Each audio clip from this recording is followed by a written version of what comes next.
Assalamualaikum warahmatullahi wabarakatuh. Jadi, kali ini kelompok kami akan menjelaskan materi tentang piutang satuan kerja yang beranggotakan Qoyimah Anggi Furiyanti, Elvira Rosa Amanda Lestari, Vivi Novitasari, dan Ninil Yuliana. Piutang ini meliputi 1. Piutang pendapatan pemerintah pusat, 2. Piutang atas penerimaan negara bukan pajak atau PNBP, 3. Piutang pendapatan pemerintah daerah, 4. Piutang retribusi daerah, 5. Piutang transfer atau dana perimbangan, 6.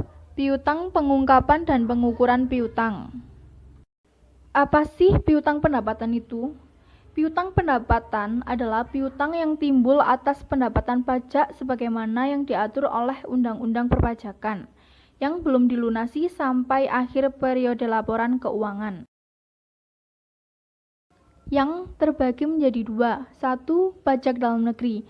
Pajak ini terdiri dari beberapa bagian, di antaranya pajak penghasilan migas, PPN dan PPNBM, cukai atas barang kena pajak, pajak bumi dan bangunan, pajak penghasilan non-migas, dan pajak lainnya. 2.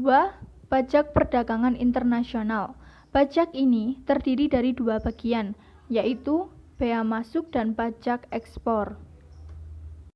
Piutang atas penerimaan negara bukan pajak, yang terdiri dari bagian pemerintah atas laba BUMN, pendapatan sumber daya alam, penerimaan negara bukan pajak yang bersifat umum dan fungsional, surplus Bank Indonesia, pendapatan Badan Layanan Umum.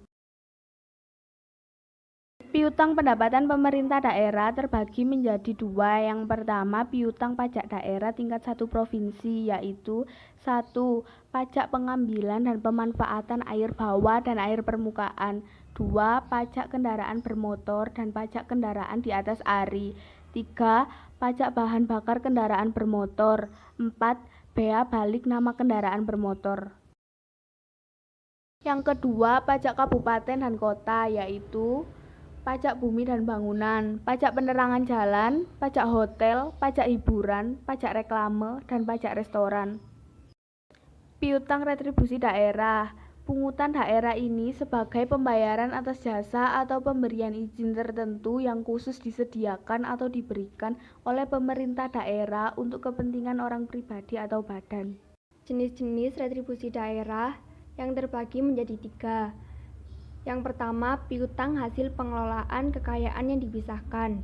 Yang kedua, piutang lain-lain PAD yang sah, yaitu hasil penjualan kekayaan daerah, jasa giro, pendapatan bunga, pendapatan denda pajak, dan lain-lain. Yang ketiga, jasa umum, yaitu pelayanan kesehatan, pelayanan kebersihan, pengganti biaya cetak KTP, dan lain-lain. Piutang transfer atau dana perimbangan.